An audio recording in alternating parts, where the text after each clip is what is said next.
Good evening, everybody, with featuring Jenny Breen, although Lachelle Cunningham and Swan Craigle, our two other instructors, are here tonight as well, and they'll be interacting, interjecting at times, although Jenny will be our main instructor and chef tonight. So it's a really fun class. Most of you were probably here 2 weeks ago, or many of you were. For others of you, this is a series of 5 classes with the broad title of You Are What You Eat. And Lachelle and Jenny and Swan bring just a wide variety of expertise in cooking, nutrition, food systems, health and wellness. And they'll be offering all that as over these next 4 weeks.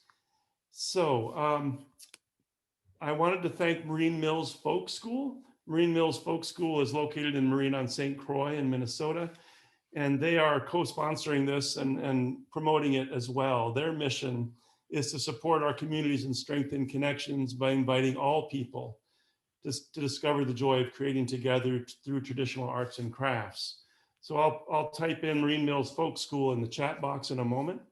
My name is Mike Scott, and I'm at Farm Table, and our mission is to build local food culture and to rekindle connections between local food, farmers, and the land, and all of us. So it's a delight to have you here. Jenny, please take it away. Hello, everyone. So welcome to my kitchen, my house. For those of you who were not at the previous session where Swan and Lachelle and I cooked together in a professional kitchen, which obviously was not any of ours, we are now, for these next 3 sessions, going to each welcome you into our kitchens and prepare food in our kitchen. So it's lovely to have you here. I've been doing a lot of teaching from my kitchen this year, so this is no longer new to me. I've learned a lot, and I'm really excited to share a few recipes with you. What I'm going to do is I've done some of the prep, but I'm going to do most of the prep and talk through it. And I am going to also talk about some of the nutritional things that go along with different ingredients or different elements to the dishes. I'm going to talk a little bit about food systems and sustainability. And then there's also a bigger conversation that Lachelle and Swan and I have been talking about, and this is a evolving, emerging conversation. So we're having it as we teach, and we welcome you all to join in that conversation too. And that's this really interesting question around the difference between, being inspired by other traditions and cultures and foods and appropriation or taking from other cultures and traditions. And obviously I'm making curry. I am not of East Indian descent. Curry is not a dish that any of my ancestors were probably cooking. So it's not something that is of my tradition or my culture. However, I have spent a lot of years learning and watching and experiencing foods from all over the world, from different chefs and different experiences. I've been very fortunate to travel a lot. And so I like to think of this as really being inspired, but also acknowledging where that inspiration is coming from. And I've heard actually a really wonderful interview with a woman who I love to follow. Her name is Padma Lakshmi. She's an Indian chef, actually the host of Top Chef, which is a reality cooking show, but she's also a chef. And she talks about how she wants people to cook Indian food, and she wants to cook other kinds of foods too. She just wants people to acknowledge that they didn't discover turmeric, right? Turmeric is really trendy and popular right now in this country, but it's been being a part of Indian cooking for 5,000 years, and they've known about the healing properties and all of the qualities of turmeric and ginger and such since as long as they've been using it. So rather than just talk about it as if it's something I just discovered or something I'm an expert about, I just want to acknowledge that there's rich traditions and cultures and traditional diets, and this idea of eating what is native to your environment is something that happens all around the world. And there's all kinds of reasons why that's a valuable thing, from the flavors to the health benefits. So that's the beginning of that conversation. But of course, we welcome anybody to add to that as we go along.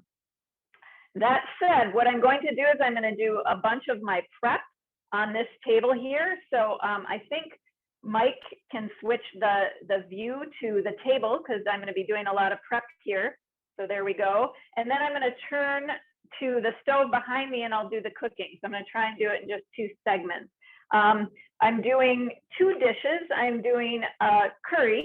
And if you notice the notes in my menu or in my recipe, you'll notice that I have a good friend, Raghavan Iyer, who is a local Indian educator and chef, and he hates that everybody thinks curry means, he uses an expletive when he talks about that fiery orange powder, because curry just means sauce, and there are hundreds of different kinds of sauces across the continent of India, but curry can be something that uses ginger and turmeric, and that's what I'm using in this dish tonight. So this is really just a wonderful, rich vegetable stew with some of those spices. And it also uses coconut milk as a base, which is just a really excellent, high quality, naturally occurring saturated fat. And I'll talk a little bit more about why that's a good fat to include in your diet. For now, I'm just gonna prep. So the recipe suggests whatever vegetables you want. I try and use what makes sense for the season. So I've got some sweet potatoes and yams. I've got carrots. This is a big fat carrot. That's a local carrot. So my sweet potatoes, my yams, and my carrots are all Minnesota still. Something that I think is really wonderful and important to remember is that we can buy and use local ingredients all year round. It may be that we use more local vegetables in the summer and fall, and then we use more other local things like grains and dairy or animal products if you consume those. But we can really support our local economy year round if we're thinking all the time about where we're getting our food. And I personally think that's a really important thing for us to think about.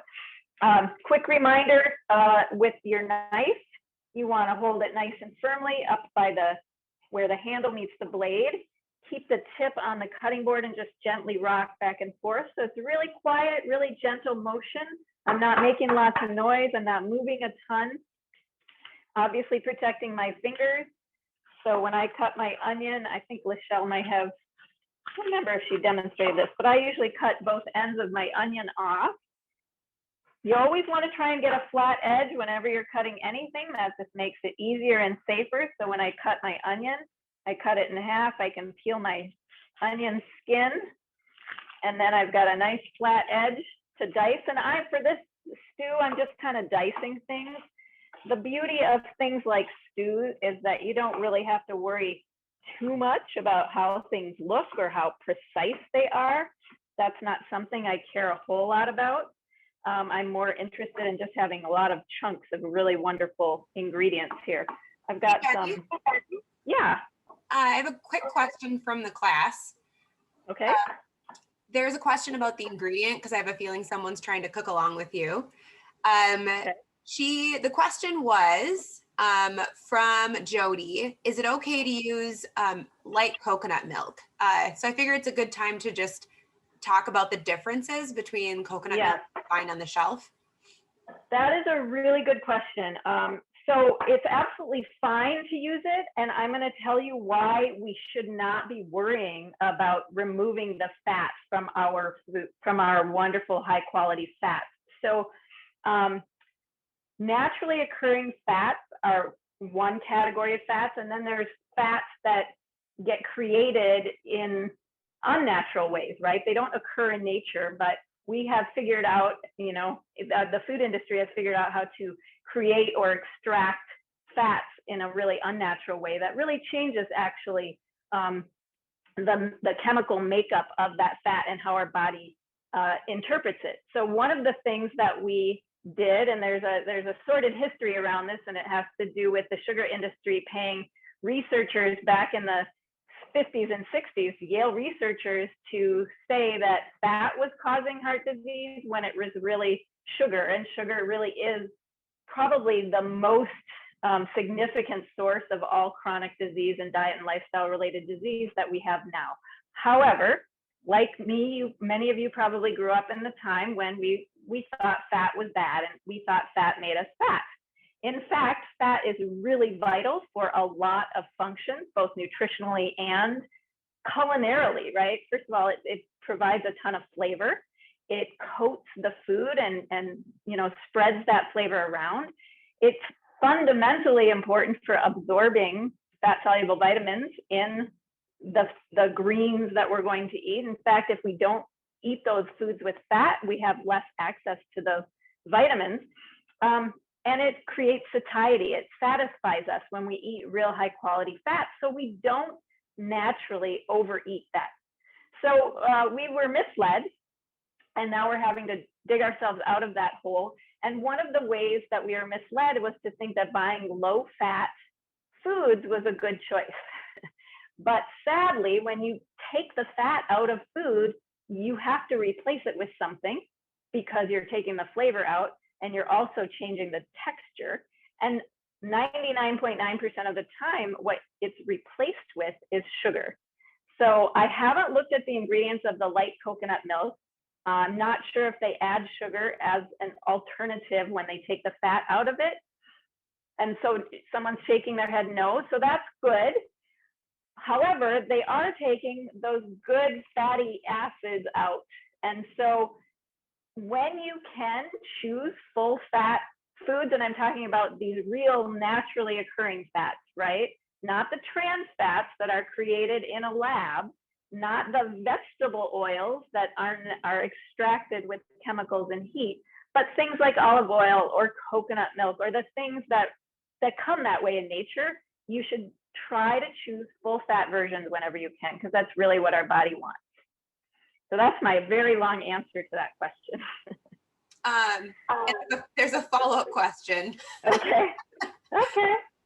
And we can always point back to, I did put a podcast from NPR inside of the chat for those of you that are interested in learning more about the history that Jenny is discussing, since that is very important to understand where this all came from. So the follow-up question was, is there ever a reason to be wary of fat?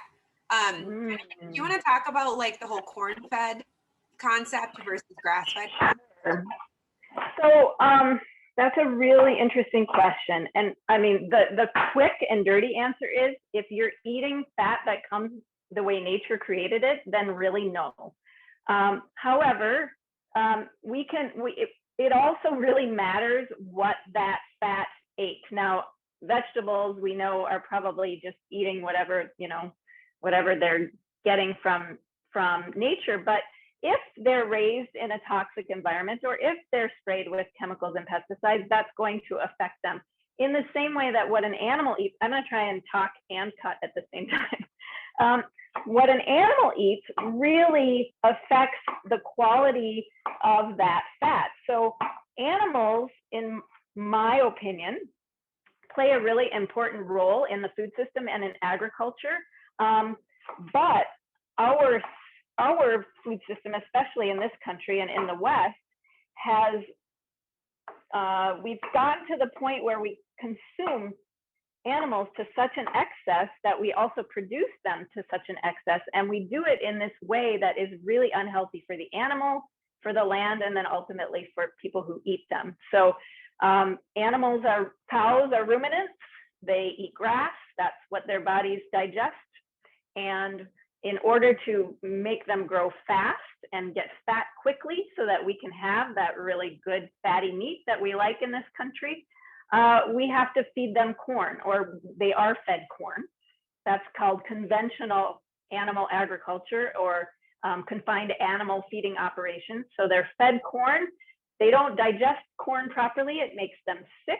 They need antibiotics, but it also changes the quality of that fat. So you're no longer getting all that good omega-3 fatty acid that's in grass-fed beef or grass-fed butter. You're getting something that your body, again, doesn't really know how to process. So and I always say this to my students, it always matters the story behind your food. And when we were talking about this whole series, we were talking about our food stories, but that includes the story behind our food. So our food stories are us and how we got to here, but how our food got to us matters just as much. And so anytime, and that's why I love what Farm Table does, because they are working directly with farmers and they can tell you exactly how that food was raised and produced and processed and how it got to you. So knowing that is just incredibly important for the health of us, the health of the food, and the health of the planet. They're all just super connected. So I've got all of this stuff cut up. I haven't cut up my garlic and my ginger yet. All my veggies, and I'm kind of piling them all together, which I normally wouldn't do, but it's fine. I'm going to cut up some garlic, just mince that. And I don't worry about getting it too small because this is going to cook for a while, and a few chunks of garlic in coconut milk will be delicious and fine. So I've got those. My ginger, this is actually yellow ginger from Hawaii. So the skin on this ginger is so thin that I don't really even need to peel it. If I did want to peel it, using a spoon to get that peel off is a really nice kind of convenient way to do that. But I'm not going to try and get every little bit of skin off because it's not dangerous or anything to eat it. It's just can be a little tough, but this yellow ginger is pretty tender. And then with that ginger, I'm just going to cut kind of lengthwise. And I need garlic and ginger for both the recipes I'm doing. So I'm going to just probably do extra of both right now. But I'm cutting lengthwise with the fibers first, and then I'm cutting across those fibers. And I have a very sharp knife, and I'm pushing very hard, and I'm just being really careful. I'm going really slow. I'm not trying to be in a hurry and be fast and fancy, because usually I end up cutting myself that way. So I've got my garlic and ginger. That's going to go in the curry. It's also going to go in the greens recipe. So before I start cooking, I'm going to do my sauce for my greens. So just like a curry, which has all kinds of spices and ingredients that I didn't grow up with, this other dish that I'm making also has ingredients that I didn't grow up with, and I consider them coming kind of from the Asian flavor profile or the Asian flavor family. I'm using toasted sesame oil. And what I'm going to do, I'm going to make a sauce. And this is like, if I were going to make a salad dressing, this is just a sort of fancy version of a salad dressing with a few additional ingredients. So there's sort of a really basic formula that you can use when you make sauces and dressings. Again, I'm starting with some fat. In this case, I've got olive oil and toasted sesame oil. And that's going to be, again, that's going to really kind of hold the texture of the sauce.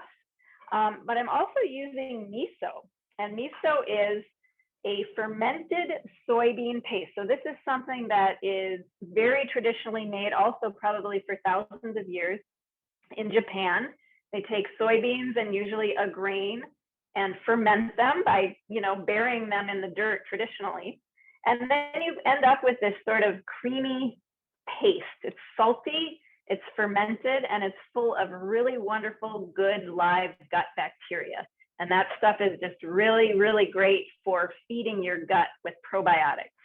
And as long as we don't cook it, to 270 degrees, it stays alive, and it's really great for our gut. In Japan, they probably eat miso soup every day for breakfast. That's like just a thing, not because they thought, hey, how are we going to keep our guts healthy? It's just a traditional food that happens to also really nourish their gut. And that's another thing I love just about cultural traditions, is that usually they have all these other effects that weren't necessarily planned by the people who did this. It's just sort of this symbiotic thing that happens when you sort of engage with food and nature in this way of relationship instead of exploitation. So I'm going to put my miso in here, and that's going to also, because it's kind of thick, it's going to also be a really nice base.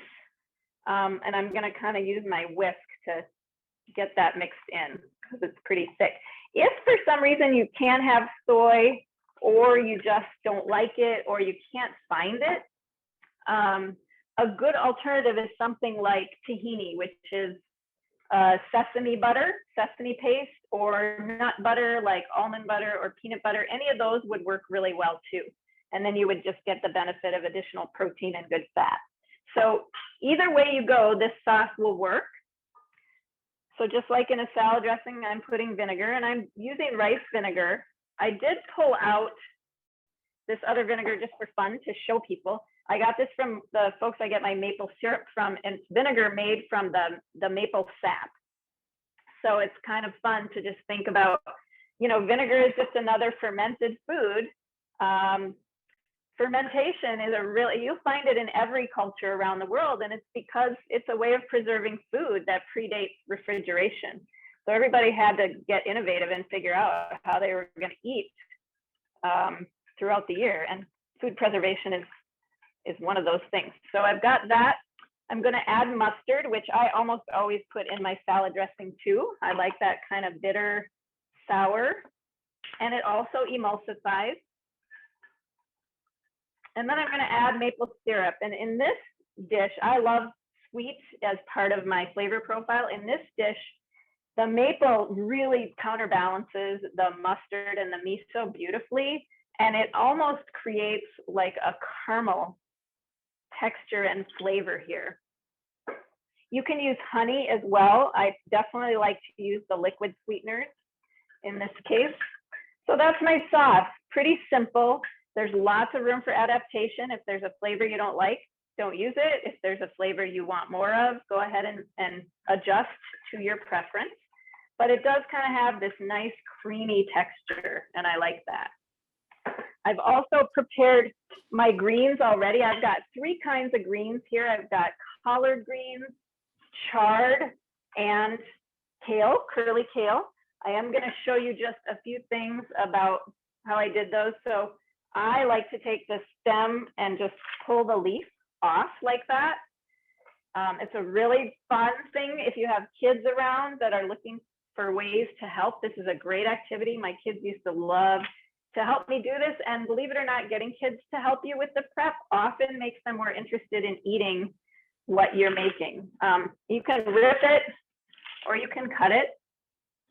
The other thing that's going in this dish, along with the ginger and garlic, is a leek. You can use an onion or a leek, it doesn't matter, but I wanted to show you all a leek just because.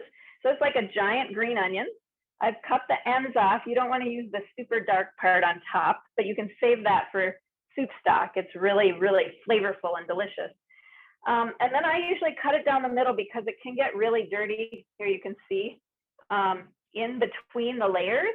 And so I want to make sure and get that rinsed off, you know, because this is it's a member of the bulb family, like the tulip family. So it grows, you know, through the dirt, and therefore it has dirt in it. So I'm going to rinse that off quickly, and then I'm going to cut it. Be right back.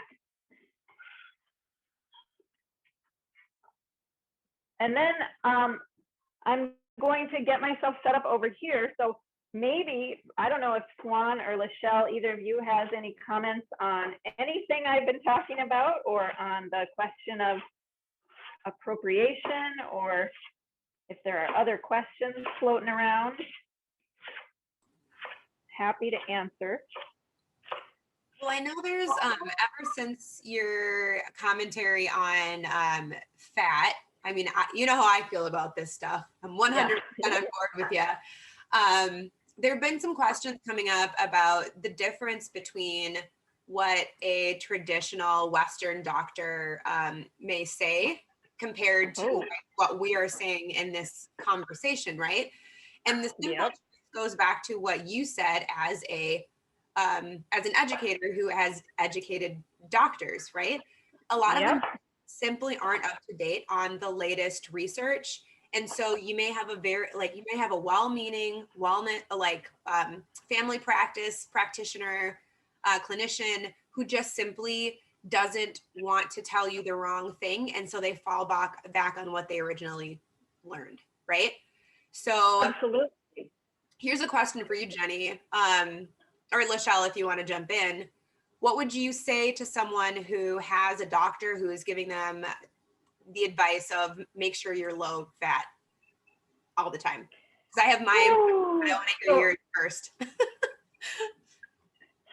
So I teach, as you mentioned, I teach future doctors and nurses and pharmacists, and I teach practicing doctors and nurses.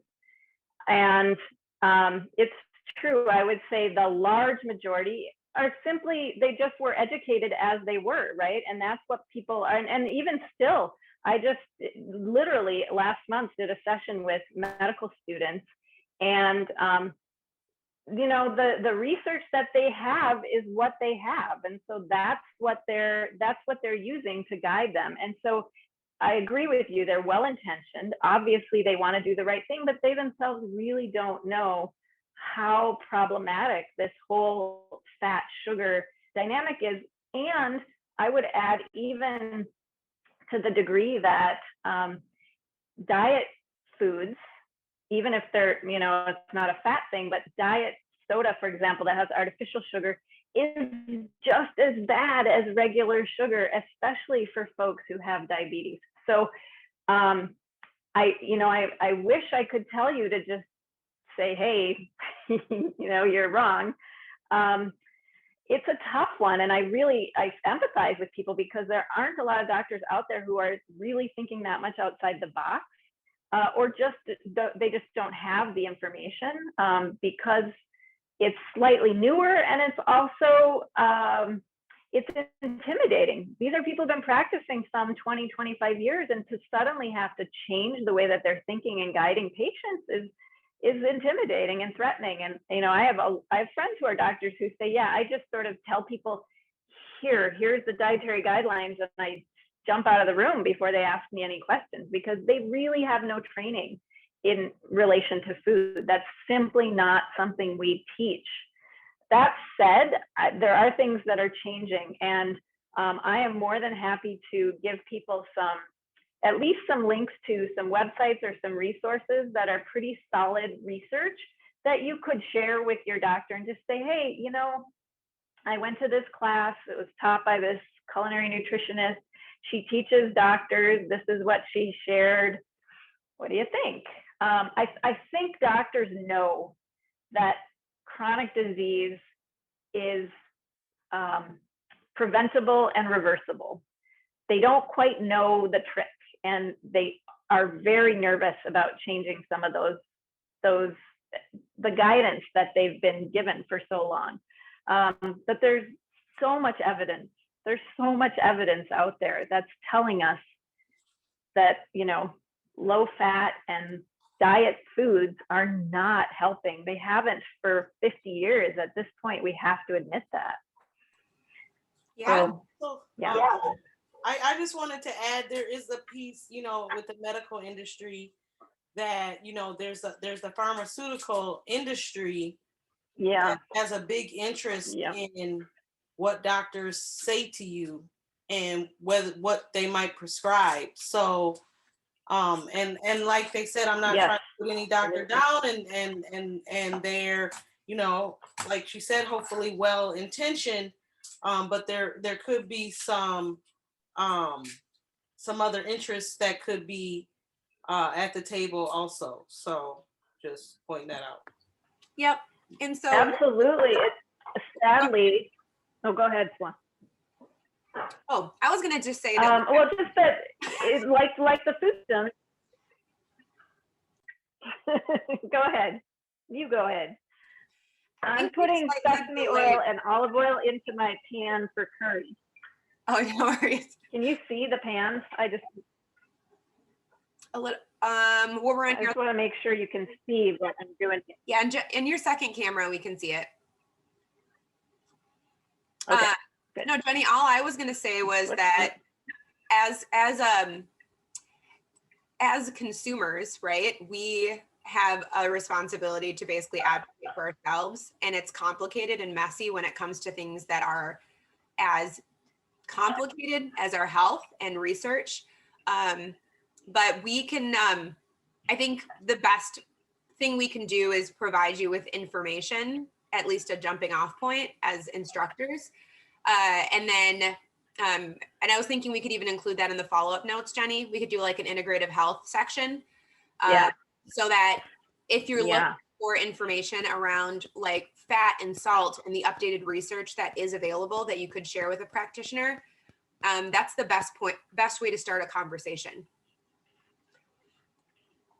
You know, I love, Swan, that you say that, because I always say that in relation to like shopping and buying food. You're the consumer. You're the person who's paying for the service. You're the one who, you know, is on the receiving end. You deserve to, you know, to have as much information as you want. And so you can ask as many questions as you have.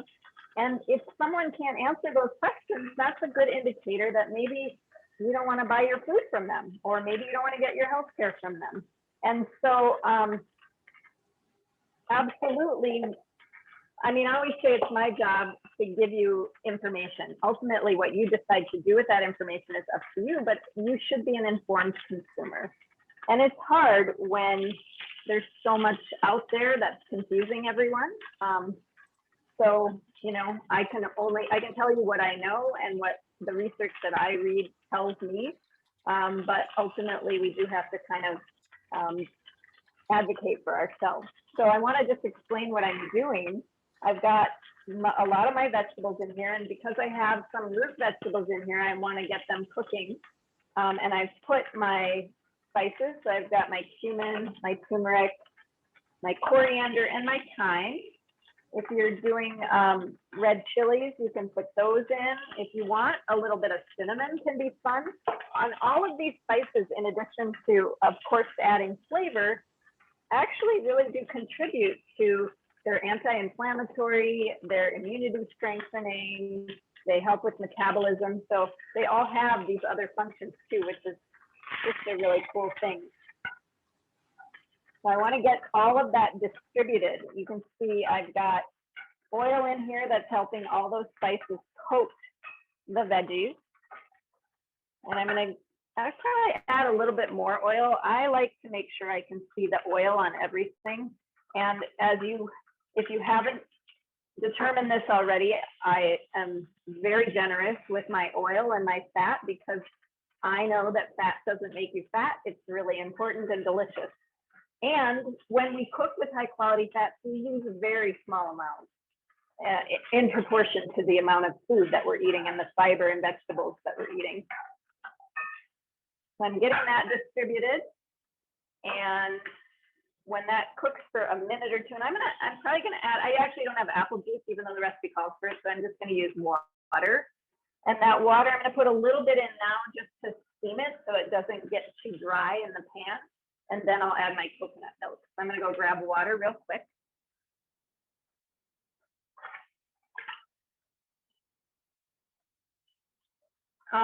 And I know sometimes when people are cooking along, you know, I might move a little faster, but if anyone, oh, that's loud. Jenny, there was a question earlier about a garbanzo and chickpeas in a can that are packed in water and sea salt to drain or not to drain. I said in response, it's always easier to drain and then add salt back in later, like versus the opposite. Right, that's my. What is your perspective? That's a really good question. Sorry, my fire alarm just went off. Well, usually, even if it's only salt and water, it's helpful to drain it, just because then you're taking off whatever salt you don't have control of anyway, and rinse it. Sometimes if I'm making like a hummus and there's a little bit of liquid in there, I'll keep that in because it's a nice kind of thickener for that. So I don't worry so much nutritionally about consuming some of that liquid, but I will drain them just because it's kind of been sitting in that potentially salty liquid for a while. Oh yeah, and I always worry about adding too much salt because you can't remove it, not easily, but right. You can add it. So where you don't have, obviously, ideally you buy canned beans without salt, but if you have beans that have added salt, then yeah, just rinsing them is a really easy thing to do. And you never, you know, we can always add salt as we cook, right? And at the table, because another thing I always say to people is that people have different palates. And so in my family, some people add salt to the table and some don't. And so I don't need to add the salt for them. I mean, I do add a little bit because it's also got an important function, right? It draws the moisture out, which helps things caramelize. And we do need salt in our bodies. The doctor who I teach with is starting to see this trend of people not having enough salt because they're so freaked out about it. And if we are the only ones adding the salt in our food, in other words, if we're not getting hidden salt in processed foods, it's almost impossible to have too much. So again, all of these reasons why cooking your own food and having control over the ingredients is so important, both for health, but also just for, you know, pleasure, really. Okay, so I've got a lot of veggies in here and they're gonna need to cook for a while. I want them to get nice and soft. I don't want them mushy, but I want them tender. So I've got my coconut milk, and one thing you might find when you open a can of coconut milk is it looks like it's really solid, but that's just because this is a saturated fat, so it's gonna be solid on top, but it's liquid underneath. So I usually try and poke a hole or two in there just so it doesn't explode all over the place when I try and, like that, when I try and get stuff out. And then I just sort of gently pour it in. It will all melt as soon as it gets into the pan. But look at that beautiful, that beautiful fat that came from a plant. That's pretty awesome. Sometimes I shake the can like a maraca until I can hear it moving, and then I open it. Oh, that's a good way to do it. Yep, that's another good way to do it. So at this point, it's got a decent amount of liquid, and I'm going to turn it down and just kind of let it simmer. And I think I'm going to grab a lid, sorry, because, oh, sorry. I'm going to grab a lid because that will help to kind of cook things down a little bit.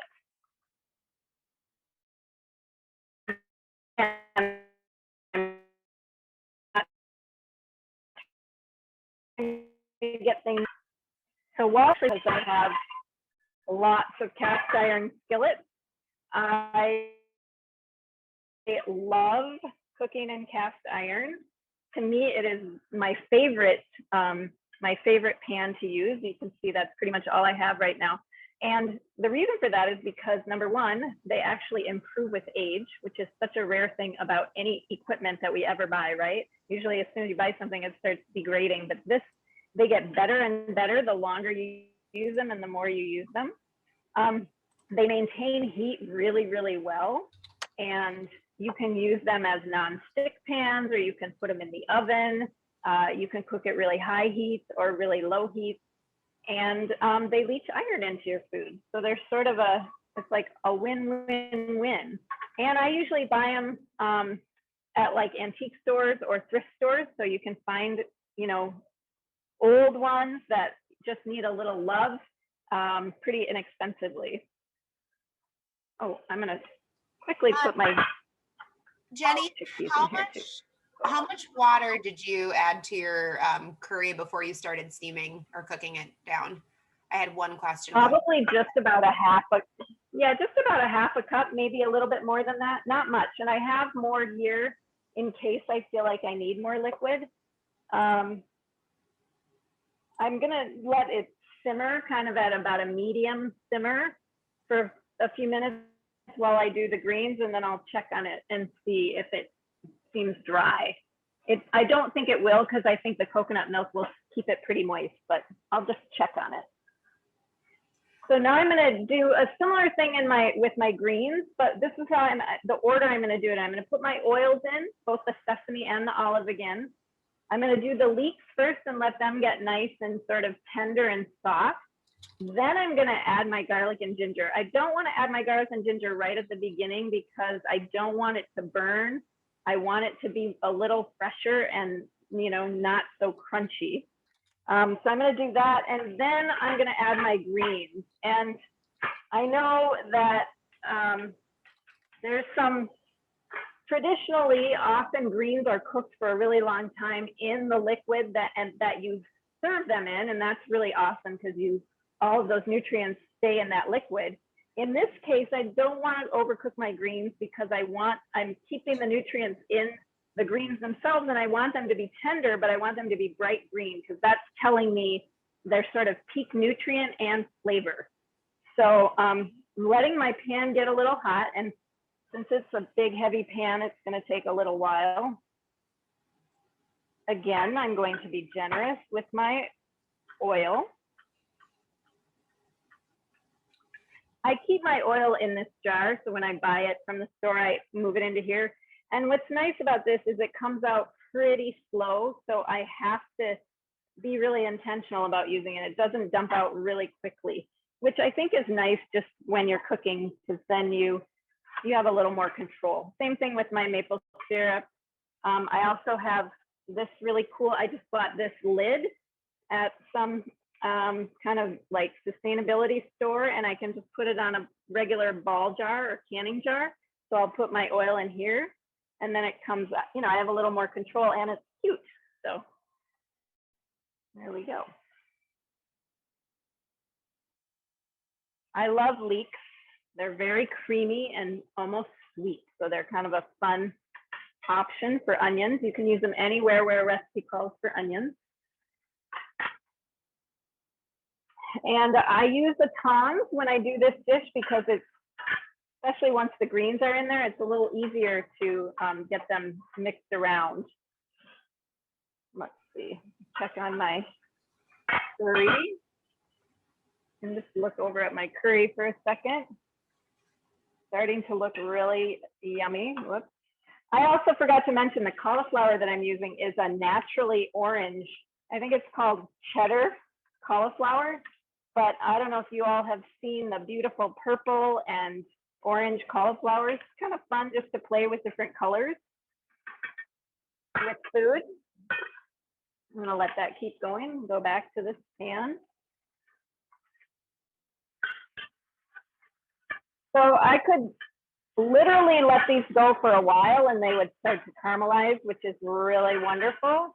I don't quite want them to go that far, but I do want them to get nice and translucent, which kind of means they're a little bit see-through and very soft.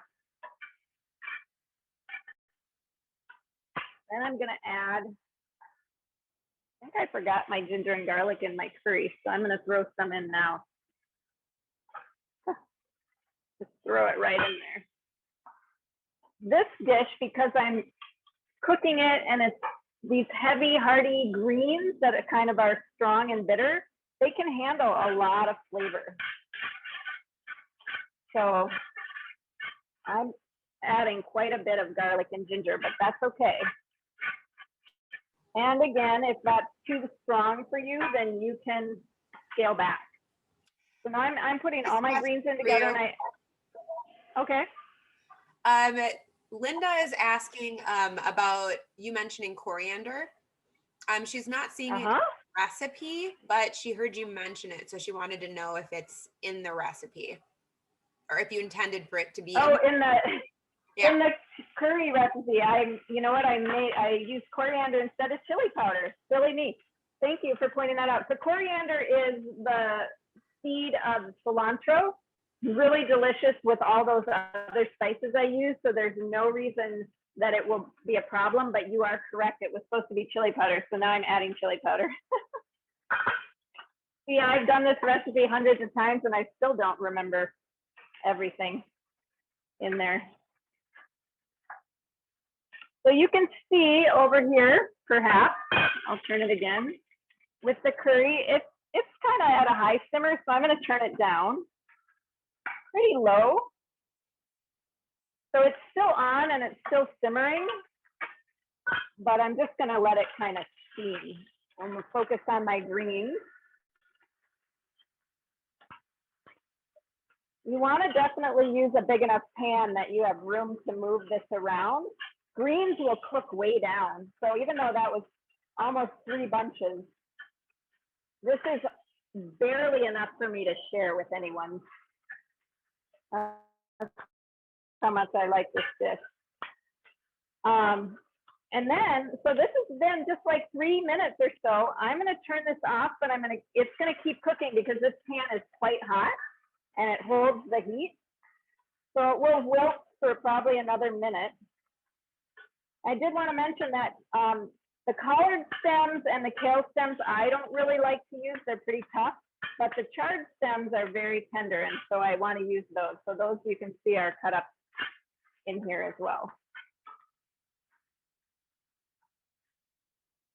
So I have that.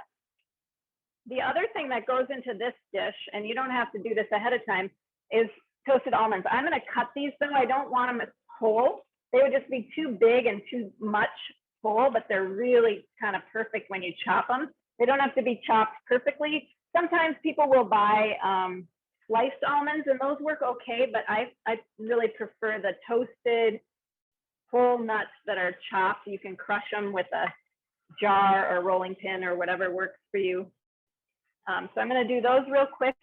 And then after this cools down a little more, then I will add my sauce because I don't want to cook the miso in there. There's nothing dangerous about cooking your miso. It's just that you kill off all that good bacteria, and I definitely want to benefit from that. So I'm going to let that cool while I chop my nuts. I'll move this back over here so you can see the nut chopping. And it's pretty basic, same kind of technique that I use to chop the garlic and the ginger. I put my hand on top of my knife and I do this slowly. You know, I know that we see chefs moving really fast and everything's really fancy, but I have no need to move quickly. I would much rather be safe and efficient. And then when I get safe and efficient, I actually can be pretty fast.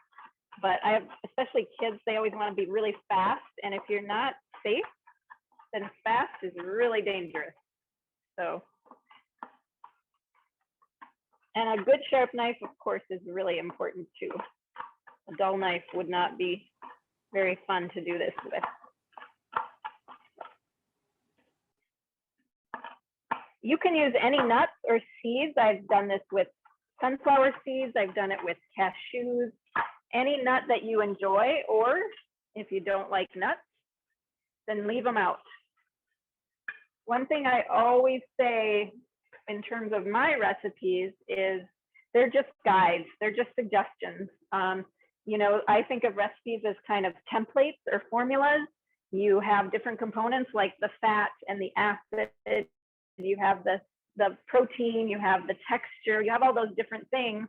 And then you think of all the different things that you can use to fit that part of the recipe. So when I teach at the university, sometimes I purposely don't have certain ingredients on hand, so the students have to come up with substitutes. And I say, what's it doing in the dish? What's the function of that ingredient? And then let's figure out what we can use. So that's there. This sauce is super yummy, but it may not need all of it. A lot of times when I make this sauce, I'll double the amount because it's so good on so many things. This would be really good on chicken or salmon or any other thing. And so you can throw it in a jar in your fridge and just keep it for weeks. So that's that beautiful dish. I can plate it. And then let's take a look at our curry too.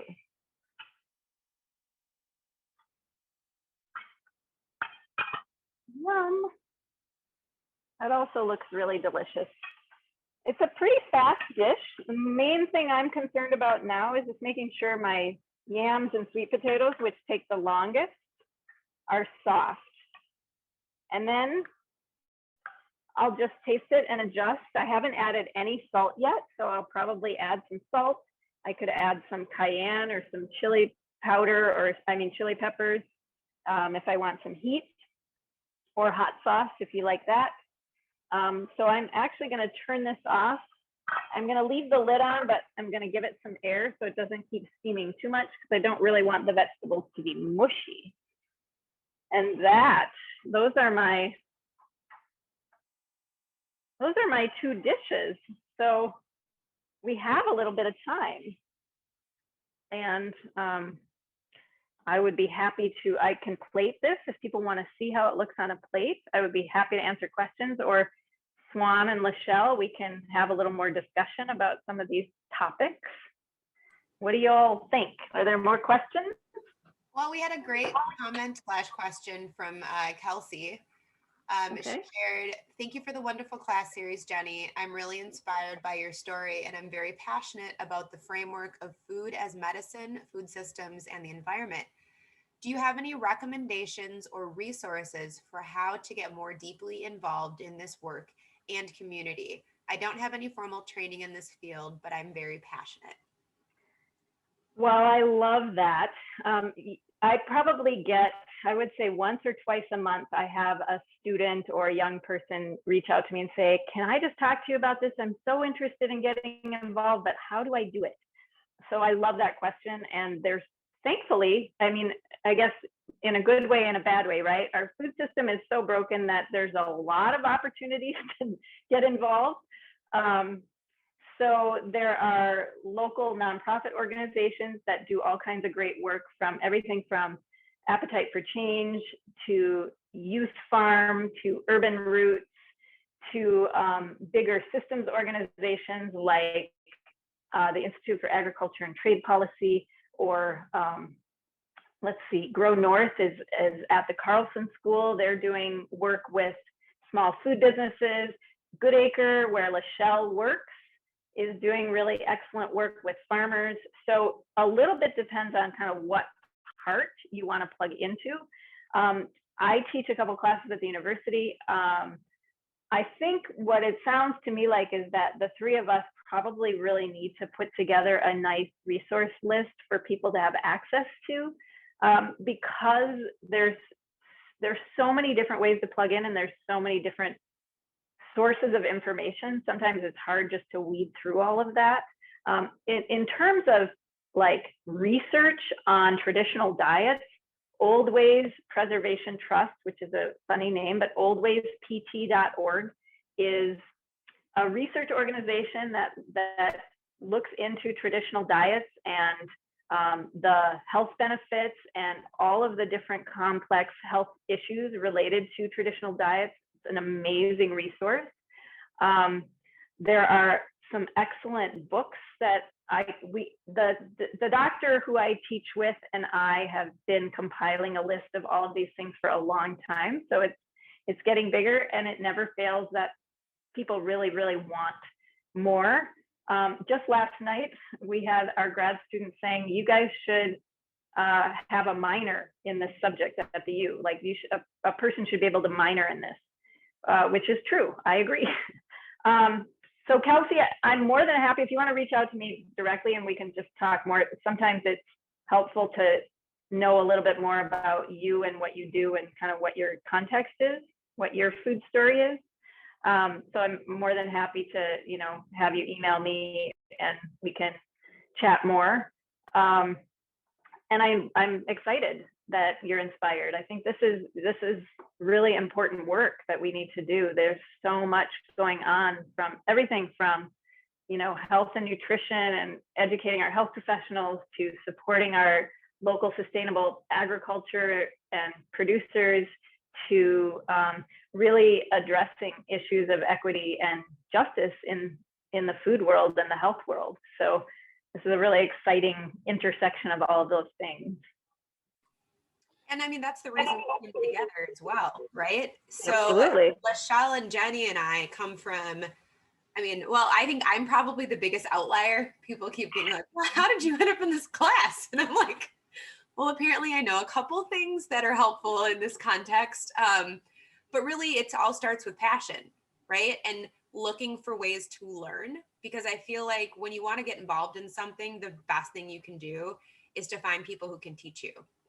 So sometimes it feels a little bit selfish, but you can't really help effectively until you understand the complexities within an issue and figure out how your specific strengths and skills can support moving like the effort forward, right? So just like Jenny was saying, it's the opportunities around, what are your strengths? what can you give to your community that's going to be more efficient, more effective, and move things forward more effectively because you're involved, right? I think it's the difference between being like an armchair kind of supporter versus actually getting like boots on the ground. And honestly, it feels better that way. So we as an organization are actually working on our official brand. So hopefully a lot of these content pieces we'll be able to put on our website. Should I big reveal. Reveal it, yes. I dare to reveal it. Okay, Lachelle, you ready? So when Lachelle and I originally got together last summer, we came up with the concept. Our brand is called Urban Wellbeing, and our tagline is Nurture Your Higher Nature. So this concept is really this starting point for us creating opportunities to have a broader conversation. And this class series is an opportunity for us to gather what you as our broader community are interested in learning and are interested in being involved in.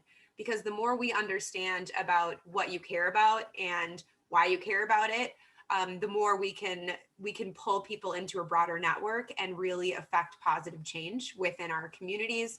Because when we make each other healthier, we are healthier, and it's easier to stay healthier. There's just a lot of forces that work against us because of how unhealthy our food system is within our society.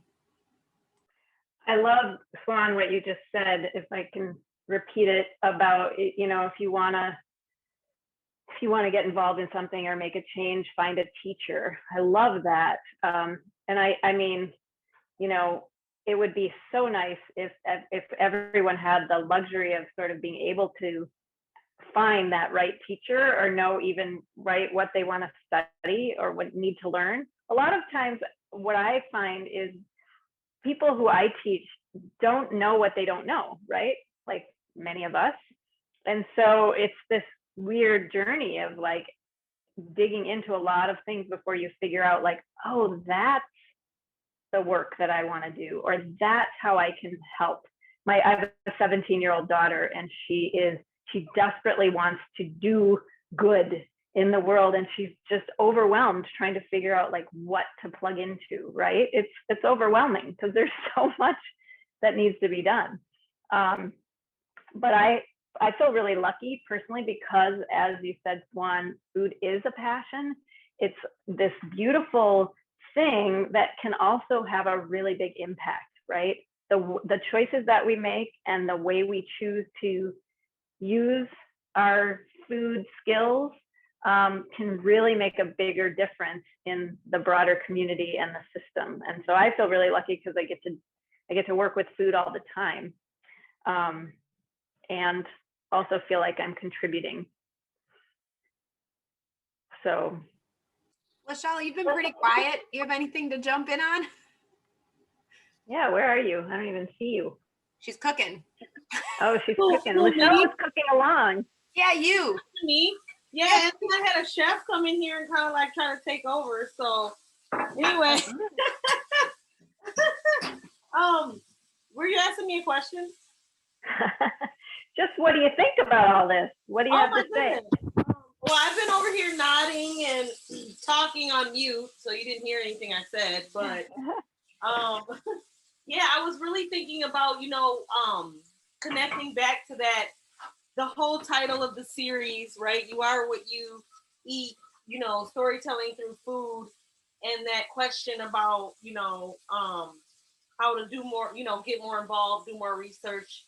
And I always have to think back to, and then you said it, Jenny, earlier, you're like, I would need to know more about you and your food story. Like, I feel like sometimes we underestimate how powerful that is of exploring our own food story, our ancestors, what they were eating, what they were doing with food, how that impacts us now, how we're different from that and why, or if we're different from that and why. And like, I feel like we learn so much in that kind of like know thyself journey, of self-exploration, that it makes that connection as you get deeper and connect to these organizations and do more work in food justice, that it really, you know, authenticates your piece in it. You know what I mean? And you're part of it, because we all have a food store. We all have a part in it. We all have important part of our journey that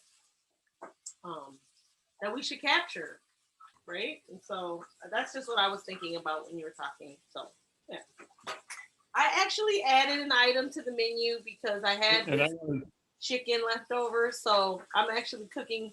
I kind of mimicked your flavors with the sesame oil and stuff, and so that's going on over here. Mike, did you have something to add? Yeah, thanks. You know, that's a great. You can hear. Oh, go ahead. You're kind of in and out. I just wanted to say that. Okay, forget it. Oh no, Mike, we can. No. Go ahead, Jenny. I think your Wi-Fi is a little off too.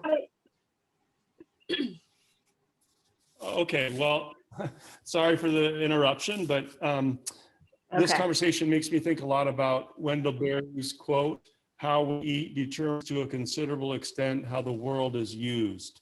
And I typed that into the box, and anything Wendell Berry has written would be one place you could start exploring this if you haven't read him. The truth of that quote, if you think about how we eat determines to a considerable extent how the world is used.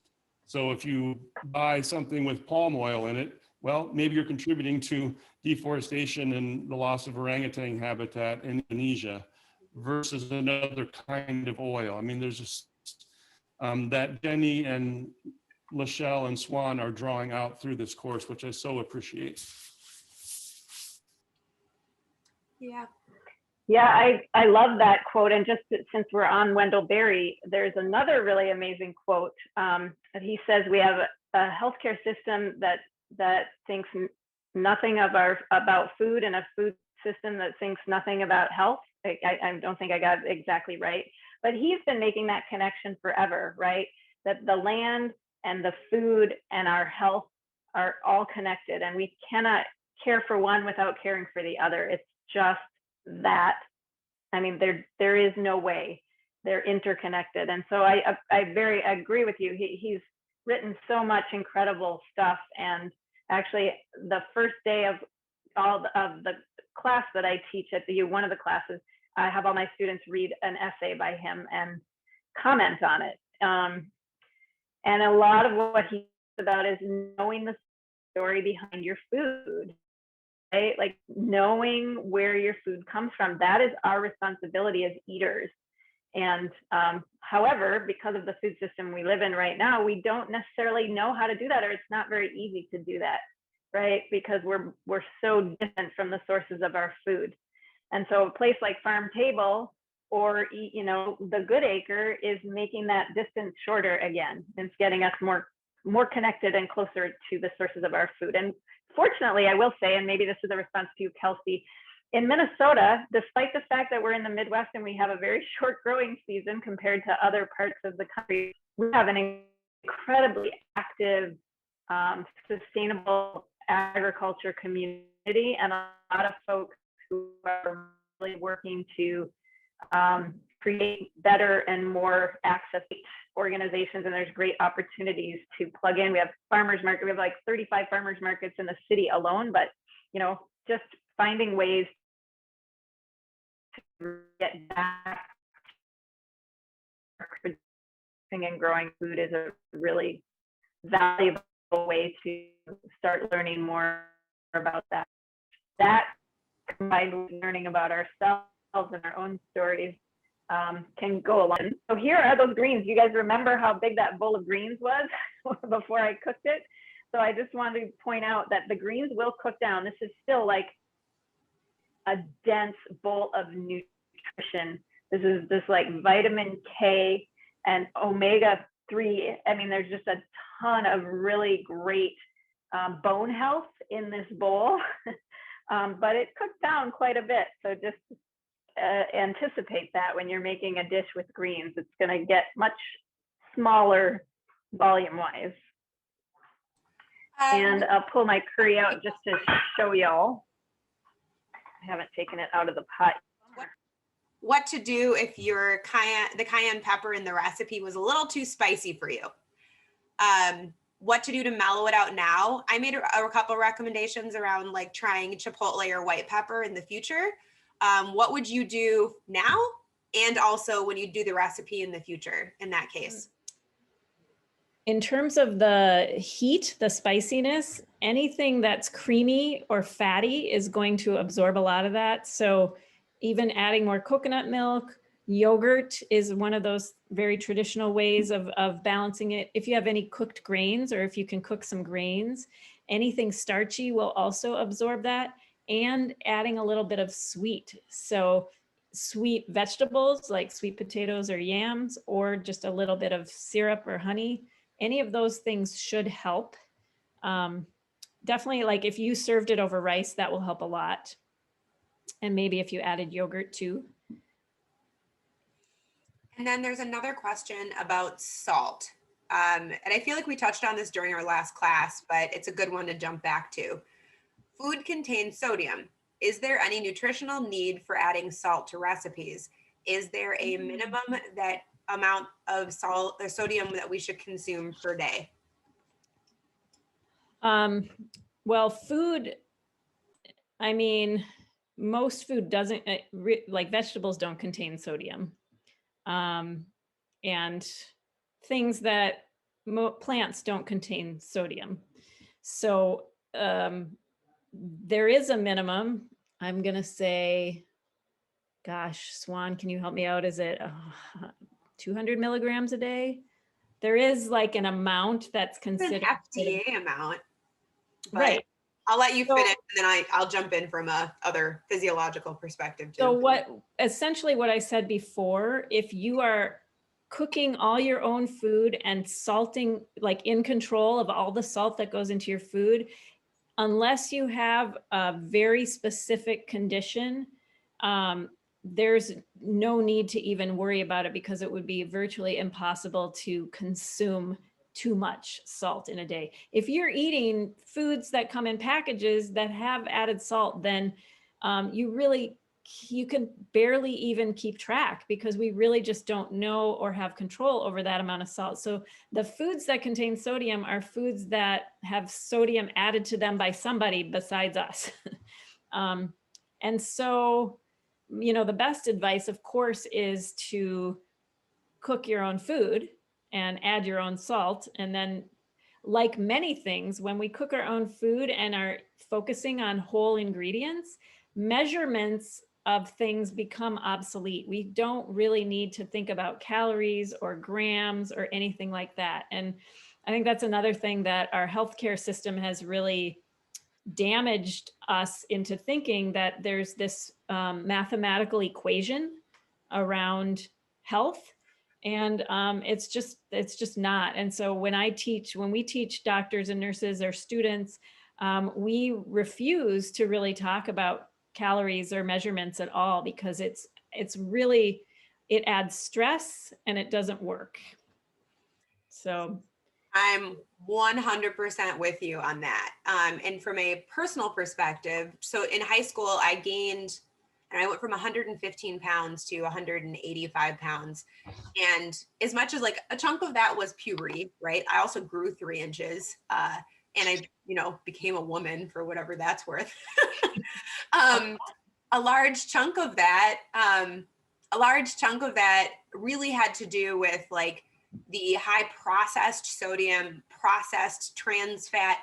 Like, oh, I'm a teenager, I'm supposed to be eating like nacho cheese at basketball games. Like, but what other options were there, right? You either buy Skittles or you buy popcorn at the concession stand, which probably is covered in trans fats too, right? This was like the late 90s, early 2000s. This is before anybody was really even having these conversations.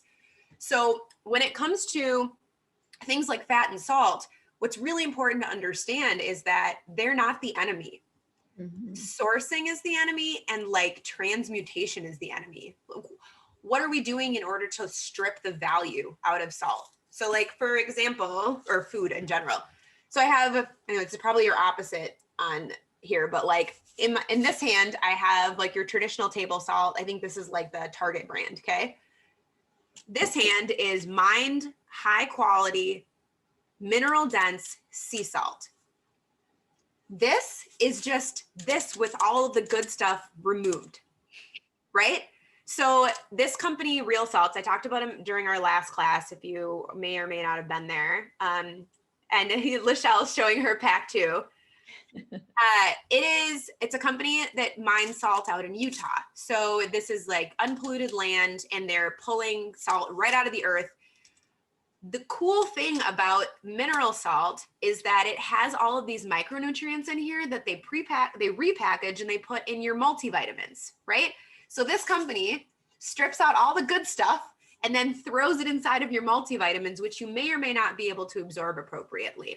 Right. And which costs a whole lot of money.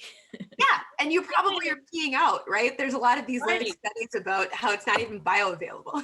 Right, and that's the fact that when you eat it like that, it actually helps you absorb your water better.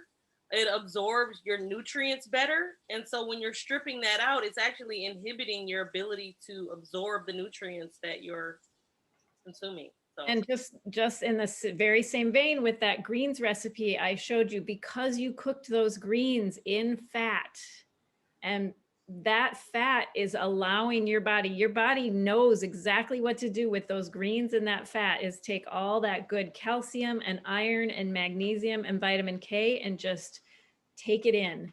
Our bodies are very smart. They recognize real food the way nature makes it. And so when we feed our bodies that food in that form, our bodies, we don't need to measure and we don't need to calculate because our bodies recognize it and understand what to do. And as soon as humans intervene and start changing the structure of that food, adding things, taking things out, our bodies really don't know how to translate that. And then things happen, like we gain weight or we get sick, or, you know, that's what happens when we start to consume foods that aren't the way they come. Absolutely. And to that point, and this kind of goes to the other point that I just brought up, but I feel like it has to come back to the whole, what I said, know thyself. So knowing, like really starting with you, knowing how does this feel when I eat this food? At 20 minutes after I eat this, do I feel good? Is it fueling me like food should? Is it making me tired? Is it making me feel like I need to go to the hospital? Like, do I, so like really paying attention, I think is that other piece to, how does it feel when I use this type of oil versus that type of oil? How does it feel when I eat this vegetable versus, that French fry or whatever, processed food or whatever. So. It makes me think that the three of us, one thing that we have in common, although they were very different, is we all had these food journeys, right? Where we had at some point not a great relationship with food, or our bodies were not taking in the right kind of food. And we all had this experience of learning how to listen to our bodies, right? And each of our bodies told us something a little different, right?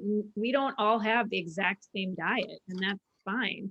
But what we all are doing is doing that thing where we're listening, we're communicating with our bodies, right? We're listening to what our body's telling us. We don't always get it right, but we're kind of recognizing this is what's good for me and this is what isn't. And I think, I'd love to talk about how kids naturally know how to listen to their bodies. It's instinctual, right? We're born, like I love to tell this story about watching my daughter when she was maybe 4 or 5 eating a cookie that I'm sure I had made it. And she ate like half the cookie and set it down and walked away and then was on to other things. And I sat there like, who does that? And then I realized like she had no outside voices telling her to eat that cookie for any reason, right? She was done, she was satisfied, and she moved on. And I think we get taught how to stop doing that in society. We learn how to stop listening to our bodies instead of how to keep listening to them. Well, and to your point, Jenny, and actually this circles back perfectly because there's a couple more comments on sodium. The difference also when you notice, like if you try something like this, it tastes better, right? Mm-hmm. What better a signal to our body from our body is that something tastes good, right? Having more minerals in this literally tastes better. And so you actually will naturally use less sodium in your food because you don't need as much, because your taste buds are telling you, I'm getting the nutrients I need. Mhm. Right? Yep. And there is sodium in everything, right? Because it actually functions like our mitochondria. So like there's small amounts of sodium in everything, but like our best indicator is how something tastes and whether or not like it's you're drawn to it in a healthy way versus like an addictive, sugary kind of way. Yeah, and that's a good point, because we think, a lot of us think that those sort of artificial salts and fats and sugars taste good, but it's a really, as Swan was saying, it's an addictive kind of pleasure and not like a really nourishing kind of pleasure. And it's hard to know how to distinguish between those two if it's been a while, right? But there's this really authentic sort of nourishing satisfaction that you get when you eat something that your body really needs. That's why like sugar fasts, like instead of like, I mean, people call them challenges, right? But if you fast from added sugar, if you fast from these different foods that may not be serving you, right? Mm-hmm. It's an opportunity for you to reset and figure out if your relationship with that particular thing or food or person is healthy, right? Like we're in the middle of Lent and I'm going through these 40 days where I'm giving up some behaviors that may or may not be healthy for me, and fully starting to recognize during those 40 days if it really does serve me. Food is the same way. We have things that are in our lives every day that maybe like are good for somebody else, but our body does not like. You only know if you remove it for a while. Yeah, that's it. That's great. And I would also just add, like, be kind and compassionate to yourself. This is a journey. We're all on a journey. We're figuring this out every single day, right? None of us is perfect. None of us has it all figured out, and it changes and evolves, right? Because that's life. And so just take it day by day, have an experience, listen to that experience, and then, do what you're able to do. And for some people, that's maybe just stopping drinking soda. Right. That's where you start. And then you move to the next thing as soon as that feels manageable. So, another thing go ahead.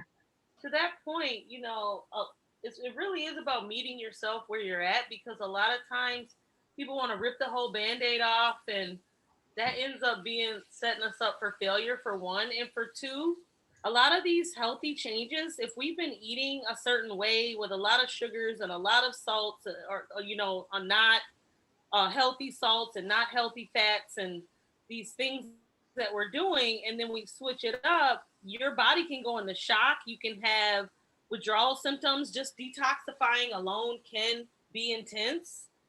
So you have to be just mindful of what you're doing, and again, pay attention to your body, because sometimes people do that and then it ends up making them sick. And then it has the reverse effect of what we're going for. So just want to be mindful of, seek guidance. Wake up. You don't have to do things by yourself.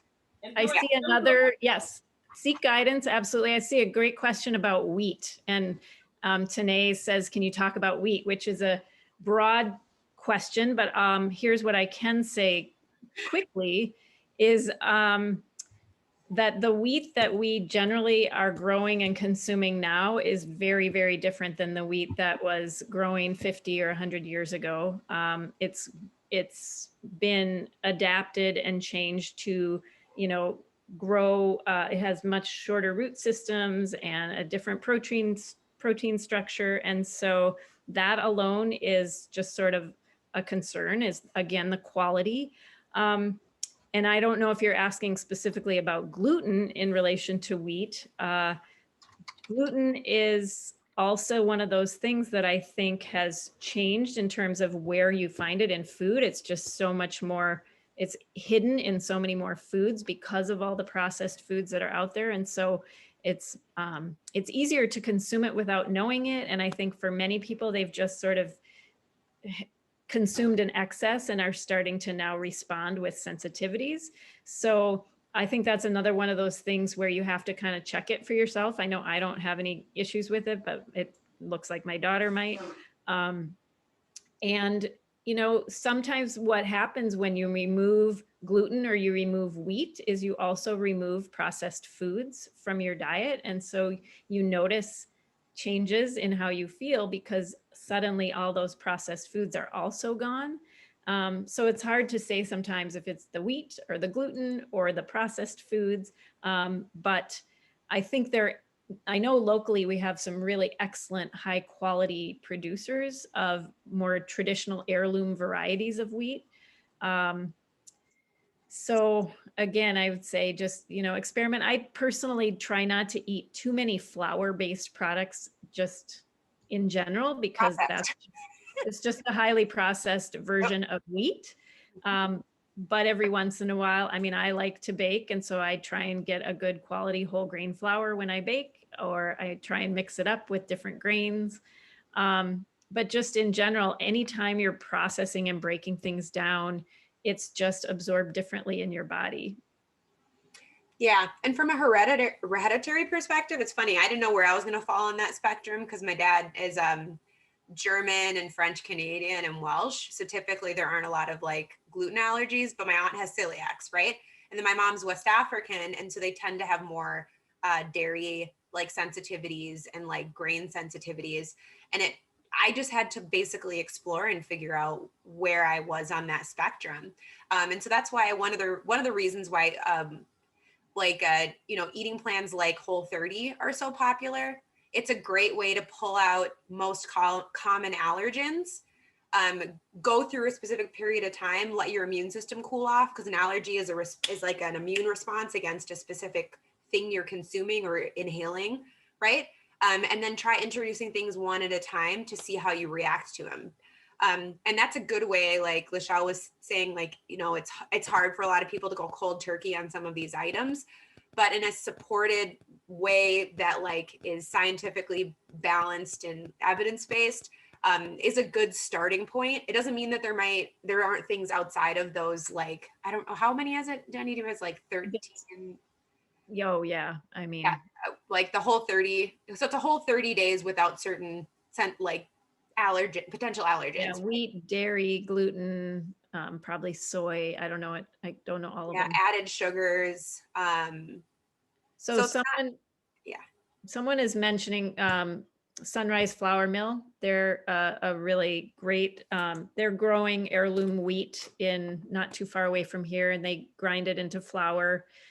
Bakersfield is also another, they're roasting and grinding their own wheat, and those are heirloom varieties, and many people claim that when they had gluten sensitivities, they're still able to consume that wheat because the quality is so different. And we have one last question. I don't know who wants to take this one. If you had to grow your own food in this climate, how would you prioritize your garden for storage and health? Woohoo! That is I'll leave that for you and Lachelle, because the two of you are the like food storage masters. I'm just here to chime in. I can tell you that I'm a very amateur gardener. And I grow as many greens as I can because I can store them, I can freeze them, and they grow really easily. And they're just so nutritious, and it's such a bargain to grow them. So hardy greens like kale and collards and that kind of thing. All the things in the cabbage family. And root vegetables are also just really appropriate. One thing that's really interesting is kind of understanding what makes sense for us to eat based on where we live and what the climate is like. So for me, it's not really winter anymore, but let's just say it's the end of winter, and it makes a lot more sense to eat squash and sweet potatoes and things like that are warming and take some time to cook and really kind of grounding. Rather than eating things like lettuce right now, just because that's not what makes sense in this weather and this environment. So depending on how much, I mean, I dream of having enough space to grow as much food as we possibly can, but not sure that'll happen in the city. We'll see. What do you say, Lachelle? I agree. I agree with everything you said. Kale will grow, like kale kept alive in my garden throughout, even after it snowed. Oh yeah. It just gets stayed a sweeter. really long time. So that was one, those hardy greens, kale and collards and stuff like that. I would also say, learning how to maybe preserve some things so that you can keep those once the season is over. A lot of that stuff doesn't you end up lasting that long, depending on how much you produce. Yeah. But I actually just got done with the pickled peppers I made last summer. So but like preserved tomatoes, those go really fast in my house. Like when we process tomatoes. Yeah. And I still have kale in my freezer from last summer. That's pretty awesome. Yeah, as much drying you can do, like herbs can be dried, greens and stuff can be blanched and frozen. A lot of stuff can be preserved. You could freeze a lot of stuff, dry a lot of stuff, and then if you're into canning and stuff like that, you can get into you can air dry things. You don't even need a dehydrator for a lot of herbs. A lot of my herbs I just air dry right on trays. But yeah, when you want to get into canning and stuff like that, that's a little bit more work, and you have to be food safe with that. Now, depending on if you're gonna just use it up in a certain amount of time, it's good. So, but I would grow, what you like to eat. Honestly, the most of. Good advice. Yeah. Yeah, so it looks like we just hit 8 o'clock. Yep. This is always fun. I mean, all 2 times have been great. I really appreciate all the wisdom here. So yeah, this is amazing. I learn so much every time I talk to you guys. So just to encourage everybody in the class, if you have additional questions like this, we are literally collecting every single question that's floating out there. There's no such thing as a dumb question. If we don't know, it just gives us another opportunity to go out there and find the information and give it to you. But you're helping us build a bigger vision by being a part of this series. And so we're really grateful that you're here.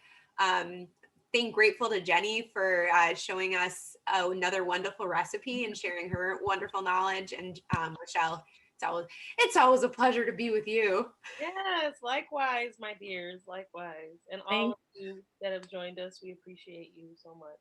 Yeah, thanks everyone. And we'll look forward to seeing you next time. Yeah. Good night, everybody. Thanks. Awesome.